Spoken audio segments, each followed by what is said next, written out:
Hello everyone, welcome to our 125,000 subscriber lightsaber giveaway. Thank you all for supporting us and getting us to this milestone. I'm very grateful for reaching it, and I can't wait to give away some lightsabers. Our first winner, or the first place winner in the giveaway, is DDET Detective. Got it. Detective, congratulations for winning the first lightsaber in our giveaway. Special thanks to N-Sabers for sponsoring a 125k lightsaber giveaway. Go check them out. They were super generous for giving out 6 lightsabers for this giveaway. Thank you to them for supporting this giveaway. The second lightsaber will be going to Mads Winkle Peterson. Congratulations on winning the second lightsaber. As a side note, if you get a DM from me, it's not me. N-Sabers will reach out directly to the winners of the giveaway, so please don't be fooled. Congratulations to Brandon Rice for winning the third lightsaber. Thank you all again for all the support. I greatly appreciate it. I hope you all enjoyed today's video, and I love you all. Hello. Our story begins on Polis Massa with the recovery of Padme Amidala. There have been tremors through the Force for months. As the pregnancy continued to evolve, Padme could feel something change within herself. She wasn't sure what it was, but there was a very large change from within her, from when she realized that she was pregnant all the way up into the birth of Luke and Leia. Now that the children were healthily born, she was fading in and out of consciousness, and Obi-Wan could feel something different through the Force. He didn't need to do a midichlorian test to know that the twins are Force sensitive and filled with their father's powers, but this tremor wasn't coming from them. Their presence was something he already was well aware of. This was different. It came from Padme, and he tried to speak with her, but the droid next to him said that they were losing her. Obi-Wan looked to Yoda, who just frowned with sadness, as the droids quickly moved to Padme's side, scurrying past Obi-Wan to get there. They put her on some medicine and did some revival procedures to keep her heart rate going at the bare minimum. The droids were programmed to make sure their patient survived, and for someone of Padme's age to die like this would be failure on their ends. The droids did everything they could, as Obi-Wan was ushered out of the room to watch from the side. After what felt like hours passed, Padme was breathing on her own without a medical device, and her heart was finally beating regularly. Obi-Wan asked Yoda if they had any midichlorian count devices, and Yoda just shook his head. They didn't need to take a count. They could use the Force to get a rough estimate of where her potential was. They both felt it. Yoda told Obi-Wan what to do, and they both raised their hands, using the Force ever so lightly, and then feeling her essence. It was much larger than it had ever been before. Jedi could naturally sense, but they were actively focusing on her essence, which was different than feelings from passing by or sitting next to. Yoda released first, and then turned to Obi-Wan, telling the Jedi Master that she may have been gifted the powers of her husband, though it's likely a result from the pregnancy, not actually being with Anakin. Obi-Wan would be by her side when she woke up, but he never made a mention of what it was that changed about her. He just wanted to see if she would notice anything. She did immediately, but she didn't say a word. She just kind of meandered through some questions. Being that she was on death's door, she was slowly getting back into being conscious, which it was a good thing that it was Obi-Wan next to her. He calmed her nerves, but everything felt so vibrant, like she could see color, but now she could see every tone and every shade of everything. It was surreal. She could feel Bail, Yoda, the twins, and other beings within the building that she would have never felt before. It was a lot to take in initially, like an awakening within the Force. Obi-Wan tried to get her to acknowledge him or what he was saying, but Padme was looking around like she was watching ghosts prance around the room. Truthfully speaking, despite the droids actually going out of their way to do something about her dying, Padme was directly saved because of this new relationship with the Force. Every sentient had the Force, but now Padme was experiencing it on a level that most people, even most Jedi, wouldn't ever feel it on. Obi-Wan was able to get her to focus on him, and she answered and asked a couple questions. She understood that Anakin had died, and she was aware that the Empire rose, and that she gave birth to Luke and Leia.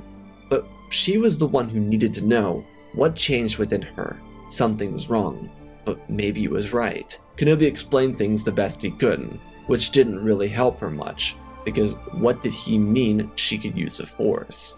Obi-Wan believed it was a conversation that they better wait on for now. She agreed. Instead, they'd help her take her time through her short recovery process before meeting on the Tantive 4. Yoda was very adamant that they go into hiding. Instead of splitting up the twins, Padme should take them, but go far away. She didn't understand why Yoda was so adamant on running. He could still fight, but the Jedi Master had to come to terms with his greatest failure. Losing the entire Jedi Order wasn't something he believed he was capable of handling around other people. Yoda wanted solitude so he could stay protected and wait for the twins to grow up. From there, they could be trained and they could fight the Sith again. His logic was flawed. Obi-Wan and Padme recognized that immediately, but they didn't say anything. If that's what Yoda believed was best for him, then that's what he needed to do. Padme spoke to Bail about everything within the Senate, and due to what Obi-Wan and Yoda said, he believed Padme should fake her death. He and Mon could control Jar Jar the same way she had, so all they needed to do was make sure the twins were protected. Padme was against the idea. She believed it was wrong, but there was no better option. Cities would know about the twins, and there'd be nothing, without Yoda, stopping him from getting to them. Bail promised that he would inform her family that she was actually alright, but they would have to do a closed casket ceremony for her, one that made sure the Sith believed she was truly gone. To Padme, this felt morally wrong, and she wondered where she would go. Obi-Wan knew of a place though. He knew it was cut off from the rest of the galaxy, and it'd be the perfect place to put her Naboo starship. It wouldn't necessarily fit in, but it would be safe there. All they had to do was disable the trackers on it, if they weren't disabled already. Oh, they were, because she didn't want Obi-Wan following her to Mustafar. While she wasn't happy about him sneaking on, she was glad he came. Without him doing so, she likely would have died by Anakin's hand. Everything was so misconstrued for her, and she was very confused about why things went the way they did. Obi-Wan did promise her that everything would be alright, not just for her, but for the twins. Despite Yoda going off in his own direction, Obi-Wan believed that he could help Padme out of the situation, and a planet like Pabu would be the perfect place to do it. There was an island nation, one where the people all helped each other out. It would be the best way for them to get along with the community and work on her Force sensitivity.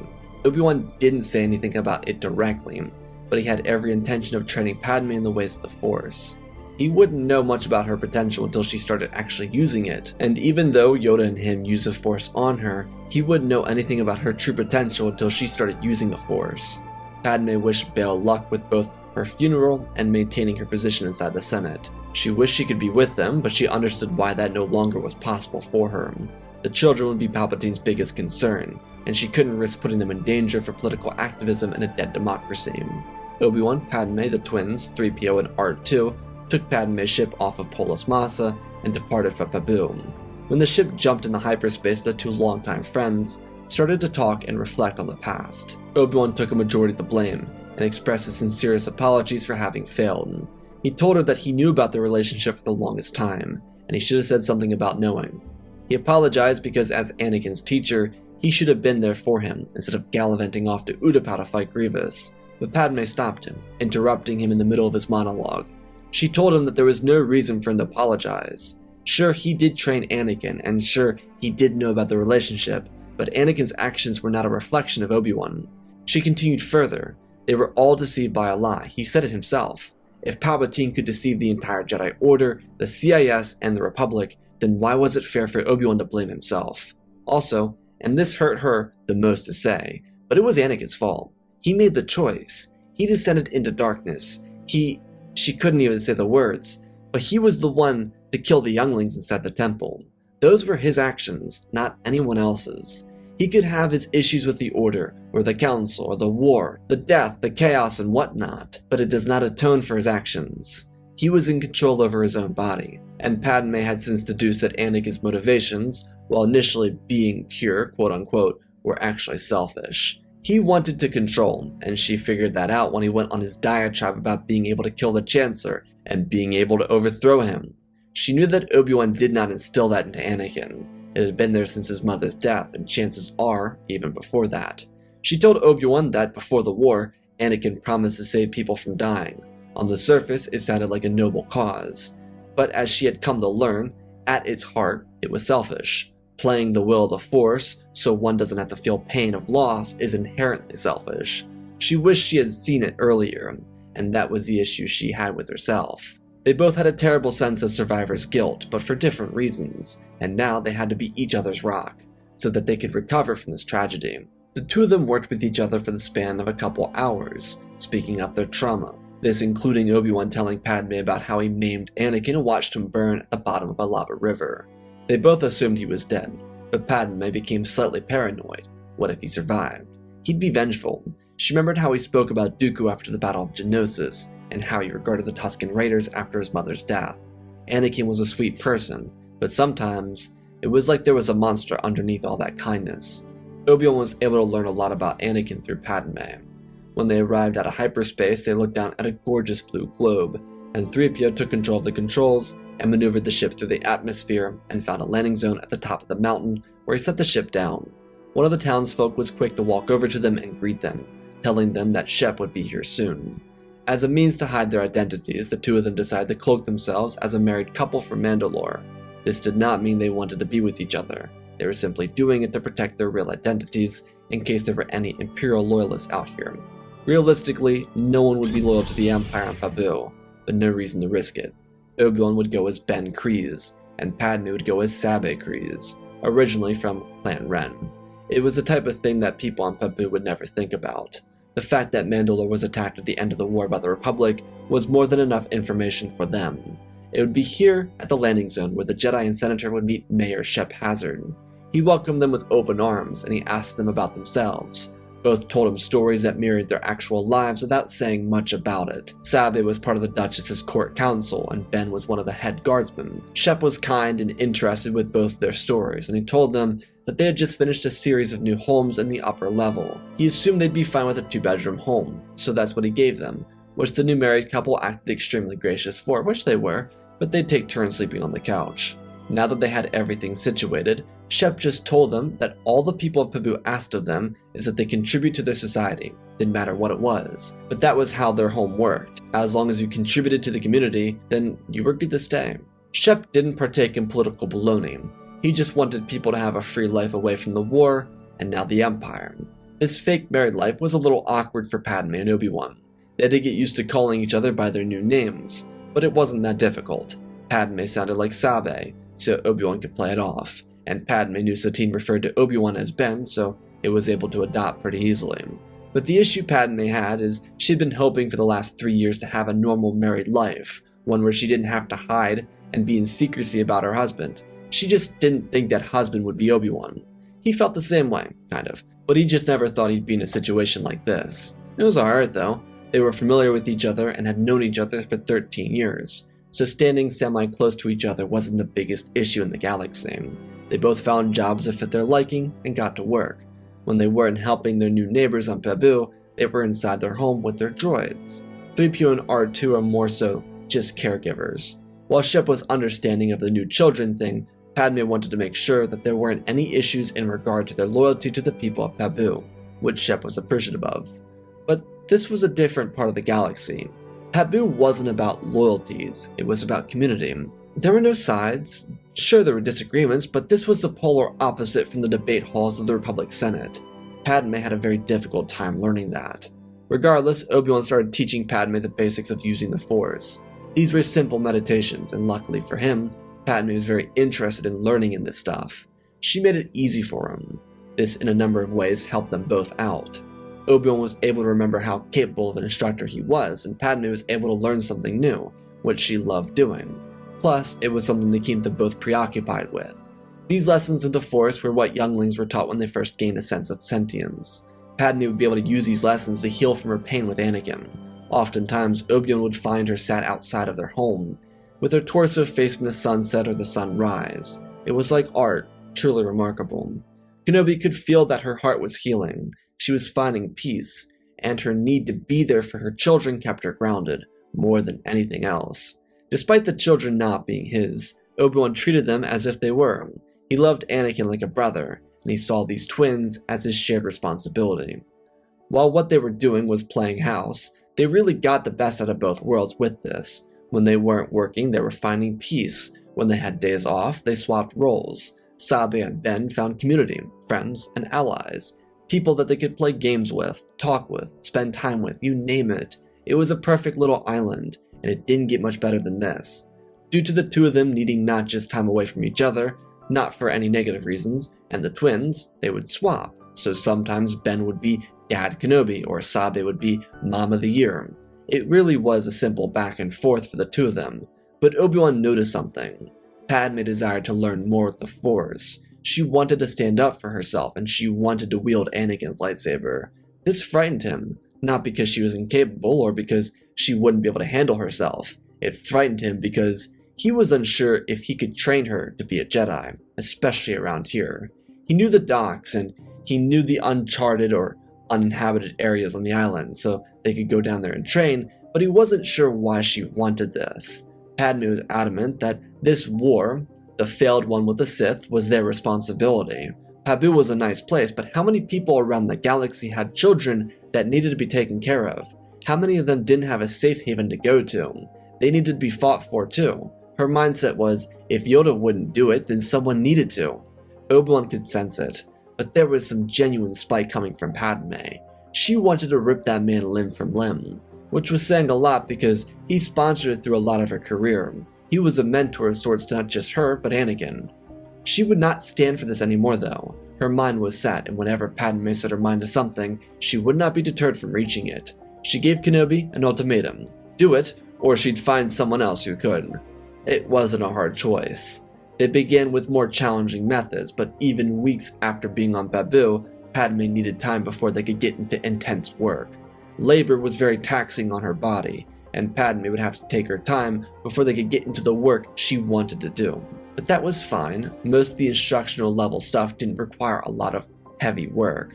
He also made her spend a lot of time with Anakin's crystal. Because the lightsaber didn't directly call to her, she needed to spend time with it, allow the crystal to become one with her, and give them time to bond. To wield a glow stick was a very spiritual bond. If one did not harmonize with the crystal, then the blade would weigh them down, and it would become increasingly difficult to maneuver.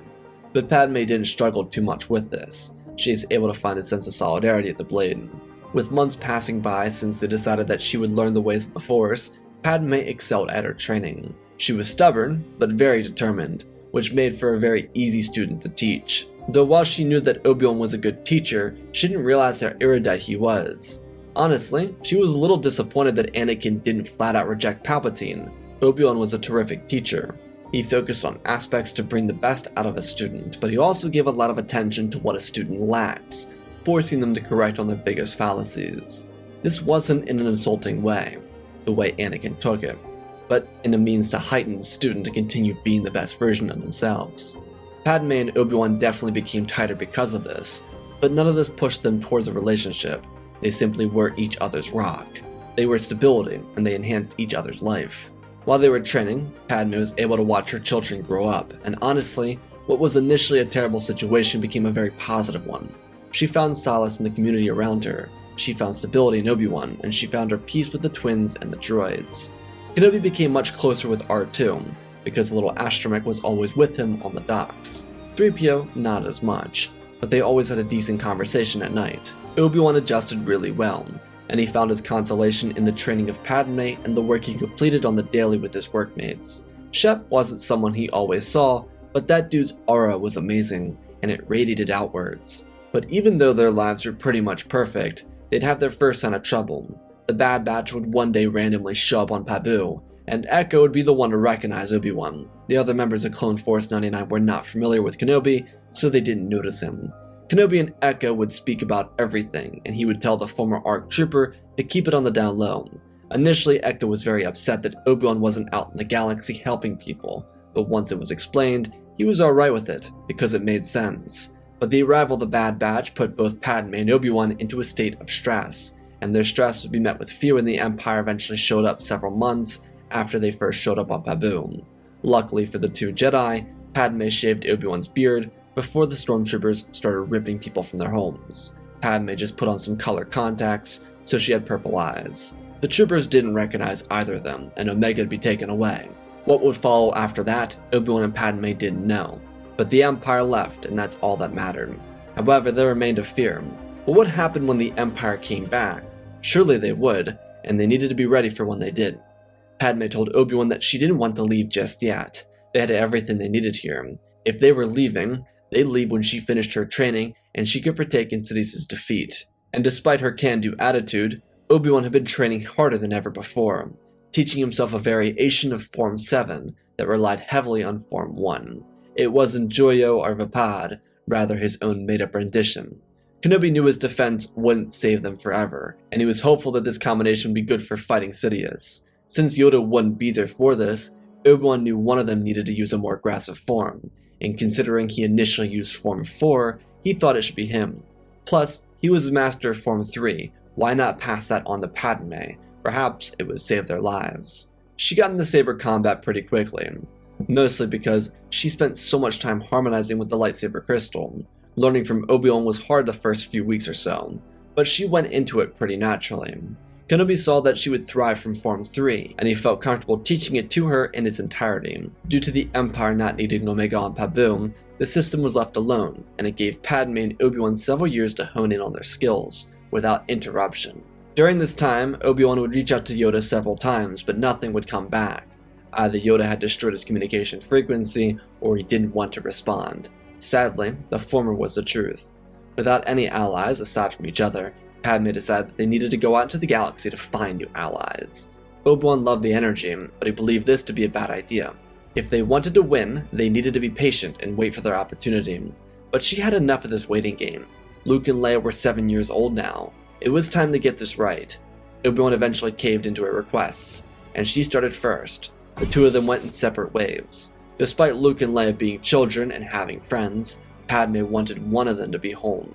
It was very stressful for the quote-unquote parent at home to stay at home. The entire time either Obi-Wan or Padme was at home while the other was away, they were stressed out of their minds. They desperately needed the other's friendship, and without it, they felt almost incomplete. This was entirely due to their shared trauma, and the bond that was formed from having to endure it together.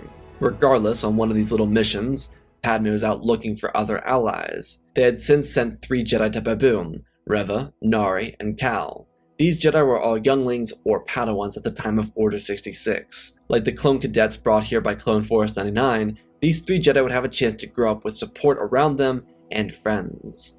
While the people of Pabu supported these 3, Obi-Wan still believed it'd be best to keep it a secret, especially for the sake of Luke and Leia. The twins knew Obi-Wan wasn't their real dad, but they still liked to refer to him as he was, because that's what Obi-Wan was for them. Padme, inversely, was out scanning the remnants of a path location. There was a secret group that had formed in the aftermath of Order 66, one that was meant to get former Jedi and Force-sensitive civilians away from the clutches of the Empire. Ahsoka had been on the path before, and even found herself on Pabu once or twice, but Padme was trying to find, for example, a master, someone like Kenobi that could be helpful to their cause. Last time she and Obi-Wan spoke to Ahsoka, she said there were a group of Sith loyalists called the Inquisitors, but they were rarely seen, and they operated in the shadows, hunting lost Jedi. Padme thought about that as she was out on her mission. She was working around the Outer Rim, close to the Mustafar system. She didn't wear a Jedi uniform, but she was simply looking for allies. As she was doing this, she noticed a change in the people around her, as if being an outsider wasn't welcome. She didn't understand why, but she continued doing her thing. After several hours, she prepared to return to her ship, and she saw an Imperial shuttle land in the town square. Padme ducked out of the way and looked for a place to enter, but by the time she came back to the town, she realized all the doors were locked and the windows were shut. This was an Imperial loyalist town, one that showed itself off as a path-friendly location, only to rat on the Jedi and get them killed. It was this location that resulted in Master Terrace Nube ending up in that Fortress Inquisitores as a stuffed display. Padme was unaware, so she kept to the sides of the buildings and kept her eyes out for the Sith, and all she saw were a couple individuals wearing black armor walking from the Imperial shuttle. They weren't all that scary. It must have been the Inquisitors. She felt something weird though, but she couldn't make sense of it. It must have been these Inquisitors, so she avoided them and made her way towards the vessel. She parked outside the city limits, and she'd have to break out of some hyperspace locks. Due to this being Imperial loyal, the civilians made sure that she couldn't escape. They just didn't know she was traveling with R2, who was already hard at work to quietly remove the locks. The ship was already running, so all they needed to do was get out of here. She moved over to one of the locks to take it off. As she was doing that, she felt compelled to turn around, and so she did, looking into a shadowy figure who stood over her. She grabbed her lightsaber and prepared to strike, but then she realized this oversized Inquisitor already had a weapon in his hands. Padme looked at the weapon and saw how similar it was to the one she was holding. That echo through the Force, the same one she felt when the Inquisitors first arrived. She said the name that rolled off the tongue the easiest, and questioned the figure if it was Anakin Skywalker. The creature stood without a movement. It looked down, and then a deep booming voice asked if she had really survived. Padme wanted to strike Vader down so badly, but it wouldn't be worth it. If she used her anger to take him down, then she'd be no better than the man who slaughtered the younglings inside the temple. She didn't know how he survived, but as she looked at the hulking character, it became more and more apparent that Anakin somehow survived the duel with Obi-Wan. It was weird. For Padme, part of her feared this mechanical beast, but part of her wished to know if Anakin truly remained. Vader was trying so hard to not break, but he couldn't hold on to the darkness anymore. He spent months dreading his decision, and he thought the Emperor beat the dread out of him, but it was clear that Anakin Skywalker still existed within the suit. Vader called her by name and asked if she had survived everything. She didn't budge as the Inquisitors came up beside him. There were 3 of them here, considering they were so close to Nur. Vader was only here to oversee their training. A lifetime of memories passed through his mind when he saw her again. He couldn't believe it. She seemingly survived. He thought she died on Mustafar, and if she did die there, then he was the one who killed her. Vader's eyes went back to her lightsaber, and he realized that she didn't trust him, especially now with his goons walking with him.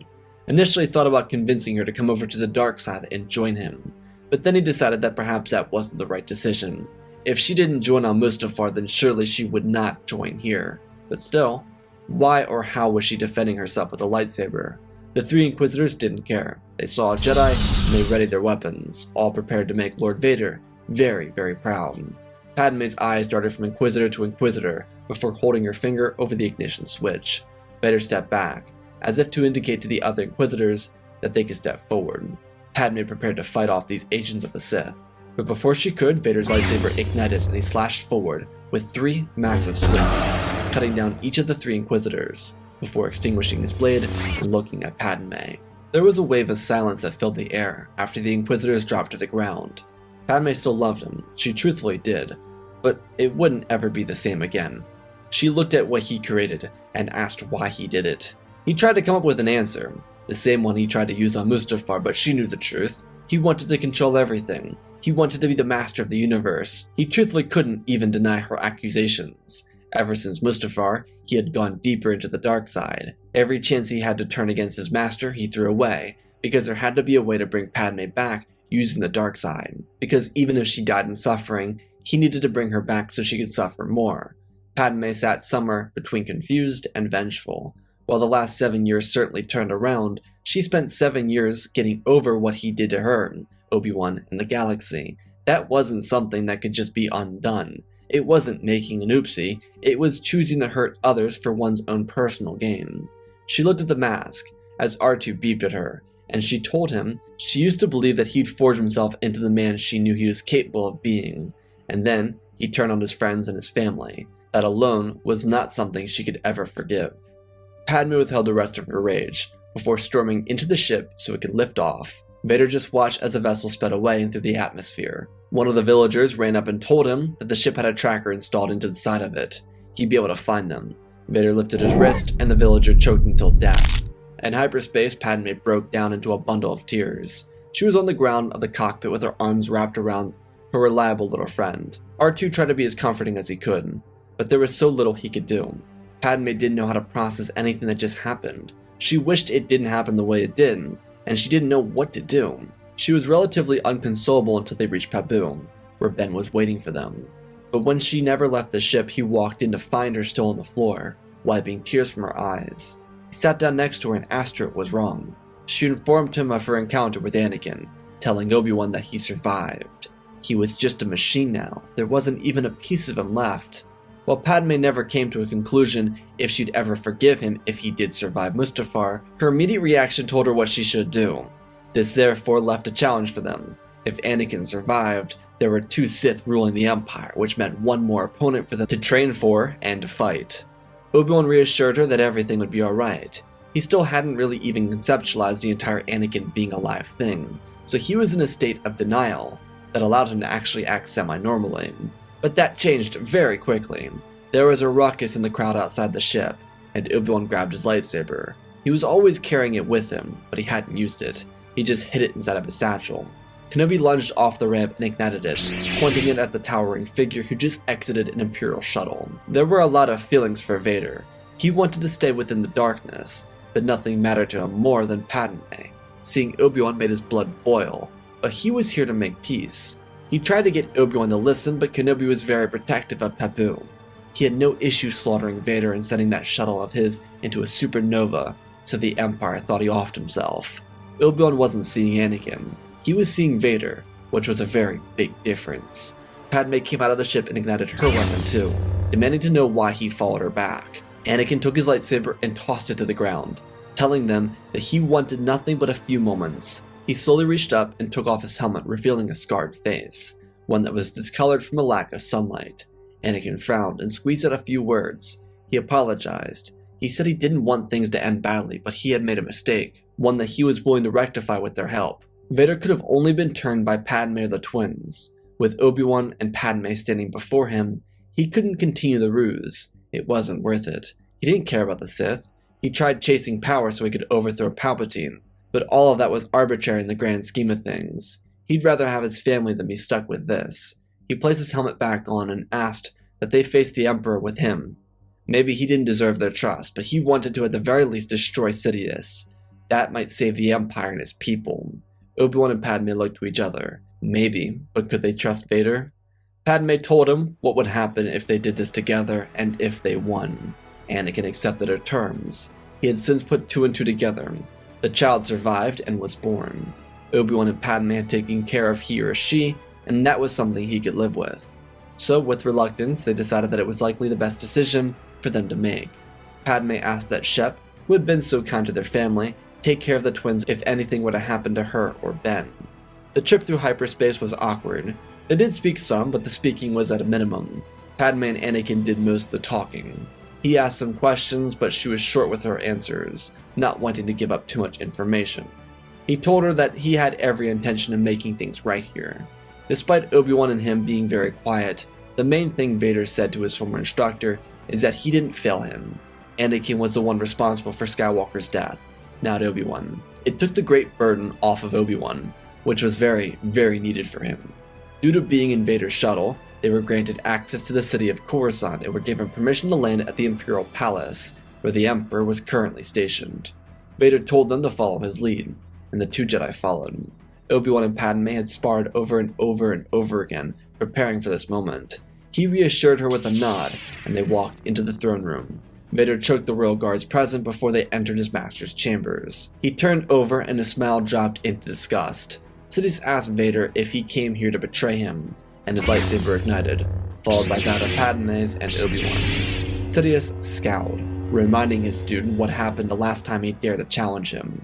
Kenobi realized something in this moment when those words were said. Vader was weakened because his suit was weak against electricity.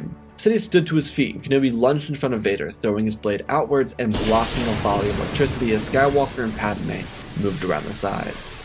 Obi-Wan held on until Sidious stopped and turned his focus over to the other two Jedi. He told them all that this would be their last mistake. His blade ignited and he stepped forward, preparing for the fight. The Jedi moved in. Vader slower than the other two. Sidious matched each strike. Padme moved in and out of forms 3 and 4 as Obi-Wan showed her, as Kenobi used his combined form 7 to challenge Sidious. This surprised him, and he tried to combat this interesting usage from Kenobi. Skywalker blindsided the Emperor with a rampaging strike. Sidious used his agility and speed to maneuver away from his opponents. He could see that the Jedi were going to try and corner him. Kenobi was his main target, the Jedi Master who would counter him the best. Sidious moved in, striking at Obi-Wan, and he ducked, allowing Padme to counter, and Vader moved in, offsetting everything. Kenobi knew that Palpatine would target him first, so he prepared Padme for counter moves against Sidious. The only issue is, Vader wasn't a part of these regiments, so they were working against themselves here. Sidious was caught in a bind as he blocked Vader's strike and used the Force to stop Padme's strike. He spun under them and threw his lightsaber forward at Kenobi, who spun his blade into a reverse grip by accident, saving his life and giving Padme a chance to strike, which she slashed Palpatine down his thigh. He contorted his body enough so that Vader could palm his master by the back of the head like a basketball and spin him around before driving his lightsaber forward into his torso. Despite this being a clear victory, there were stormtroopers coming. Vader told the Jedi to go. He would cover their escape. They almost didn't want to leave, but Vader was right. There was no confirmation that Sidious was dead by now. Any escaping vessels would be seen as Sidious's. Before they left, he asked Padme what the kids' name was, and she told him that they were Luke and Leia. It was the names they came up with before everything happened. Before he turned back, Kenobi told Anakin that his children would know who their father really was. Vader stormed forward into battle with the stormtroopers as the two Jedi escaped and made their way home. While it could be seen as tragic, Anakin's sacrifice secured Obi-Wan and Padme safe passage back to Pabu. To ensure their safety, the vessel was sent to the Maw, which meant when the Empire found out that Palpatine wasn't inside of it, they sent a fleet to the Maw that was swallowed whole by the massive black holes inside the system. No one really knew what happened on Coruscant after Kenobi and Padme left. They wouldn't make any attempt to restart the Jedi Order, but another Jedi eventually would. Luke and Leia would be raised with their mother and their uncle, who they called Dad. They would both be trained in the ways of the Force, and they would learn of their father's sacrifice on Coruscant. Padme would never fully forgive Anakin for his actions between Order 66 and the killing of Palpatine, but what was his final act would be one cherished galaxy-wide. Palpatine's death meant the grip of the Senate was released, and strong-voiced individuals threw Massameda out and restarted the system. This came with troubles from the Imperial military-industrial complex, but nothing a couple of smart politicians couldn't fend off. Tarkin may have had military prowess, but Bail Organa and Mon Mothma had the words to sway the people into their corners. The Empire would remain the ruling government in the galaxy though, but it wouldn't be the autocratic empire, rather a democratic one. Yoda would eventually leave Dagobah, but he wouldn't ever play a role in the re-establishment of the Jedi Order. That responsibility would fall into another, one that would essentially seek guidance from the last Council member, Obi-Wan. Master Kenobi would give this student the lessons they desired in their quest to rebuild the Jedi Order. And despite all these pleasant changes for the galaxy, out on a distant moon, Anakin Skywalker found himself a home. Padme made him promise that if they defeated Sidious, he would leave her alone. He accepted that promise, because he loved her more than anything. This didn't mean he was unhappy though. Despite not having his limbs, he upgraded. He found some peace within himself and he tinkered, shedding his oversized armor and letting himself feel the sun. He did wear a respirator, but that was alright. He could live with that. His life was one filled with forgiving himself and learning how to, for the first time perhaps ever in his life, to love himself. And that, my friends, is our story. Again, special thanks to all the patrons: Benjamin Wells, Jango Fett Clone, Nick5098, INTJ Recluse, Ben Ingram, The Big Red Pure Mark, Diamond Constant, Darth Nemesis, Lord Tibbs, CC2024, Gallivan Gaming, Tristan Mandalore, Sir William 1767, Darth Revan, Granddaddy Bane, Laliant Sky Guy, Penguin, Cullen Rooney, Shark Midori, RJ38, Nick, Michael Erlanger, The Last Jedi, Apollo, Wee670, Annika Stank Runner, CT7567, Toaster Oven, Oz of Oz, Darth Knox, The Eternal Padawan, Joshua Tem, Johnny DeGuin, Santa Skeleton, Jedi Sloth, Mr. Yeet Gamer, Lord Calig, Yonly66, Mammoth Studios, Anakin003, Lord Draken, Fordo's Legacy Star Wars, Airbus, Rex the Wolf, the main 3 first names, Dark Saint 46, Baron Joshua, and Lord Deadwing. For supporting the channel, smash that like button. Support me in other ways, check out the Patreon. Otherwise, let's talk about the story.